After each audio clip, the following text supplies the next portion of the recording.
Hola, buenos días. Estamos con el doctor francés neurólogo Pierre Damarenko.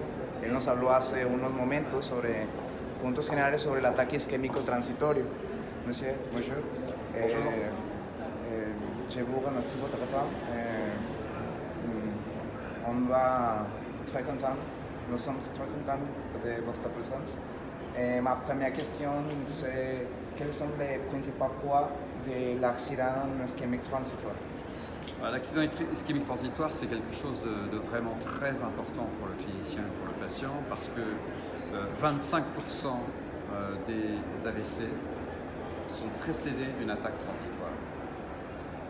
Attaque transitoire, ça veut dire que le patient a des symptômes comme un AVC, mais ça ne dure pas. Ça dure quelques secondes, quelques minutes seulement. Donc, si le médecin peut voir le malade immédiatement après, faire des examens complémentaires,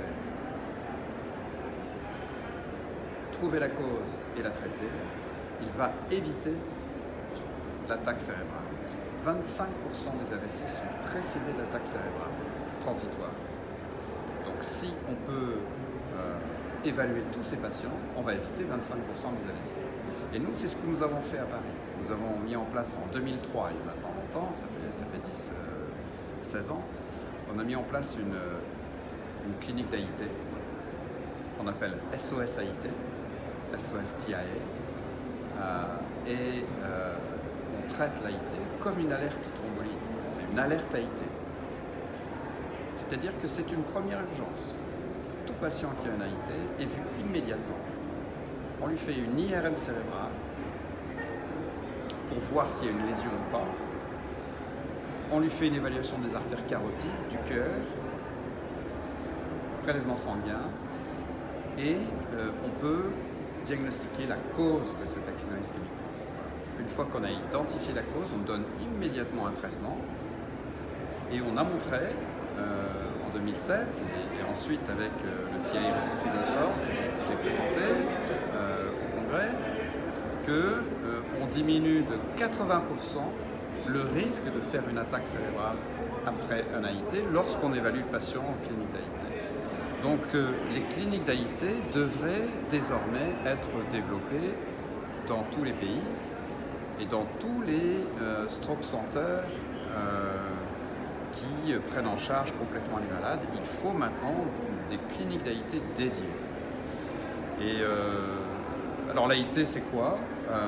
Ce sont des symptômes comme des symptômes d'AVC, c'est-à-dire une paralysie d'un bras, d'une jambe ou d'un hémicorps, une perte de la sensibilité d'un hémicorps, une perte de la vue d'un œil ou d'un hémichamp visuel, ou un trouble de la parole, une aphasie, où il y a une dysarthrie, ou bien une instabilité de la position debout, soudaine.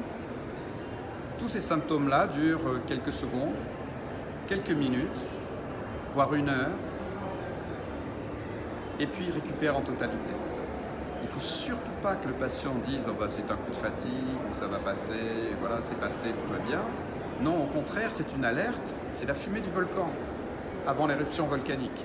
Il faut immédiatement intervenir, c'est pourquoi on a créé SOS AIT, c'est pourquoi il faut créer des SOS AIT partout dans le monde, pour que les patients soient vus immédiatement, on traite la cause et on l'évite, 80% des cas.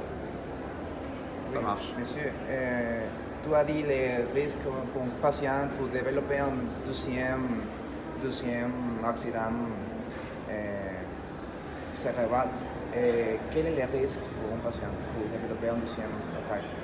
Qu'est-ce qu'on doit faire pour prévenir la prévention? Quelqu'un qui a un AIT, on sait que le risque d'avoir un AVC à 3 mois est de 20%. 20%, c'est un patient sur 5, c'est énorme. Donc,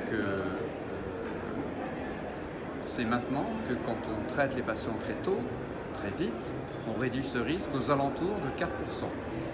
On passe de 20 à 4%, on élimine 80% de risque. Ça marche. Et il reste encore 4%. Et il faut encore travailler sur ce risque-là, et c'était l'objet de la conférence aujourd'hui. Et d'hier d'ailleurs. Merci. Je vous en prie. Merci beaucoup.